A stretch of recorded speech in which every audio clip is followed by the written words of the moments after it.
Hi everyone, welcome back to another video from Tech Basics.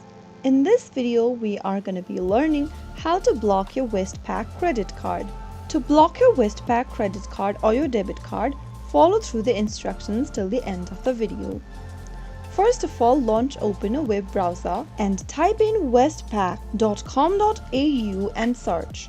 Once you end up in the official website, go to the upper right hand corner and click on Lost or Stolen Cards. Now, you can select either the temporary lock card option or permanently cancel card option.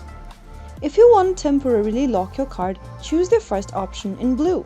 To permanently cancel or block your card, click on Permanently Cancel Card. Now, enter your customer ID and then your password associated with your Westpac online banking account. After you are done, click on Sign In and you will then be able to log into your Westpac online banking account, and you can now follow through the instructions till the end to block your credit card. So that's how it's easily done. If you found the video to be helpful, go ahead and give us a thumbs up. Don't forget to subscribe to our channel by hitting the subscribe button.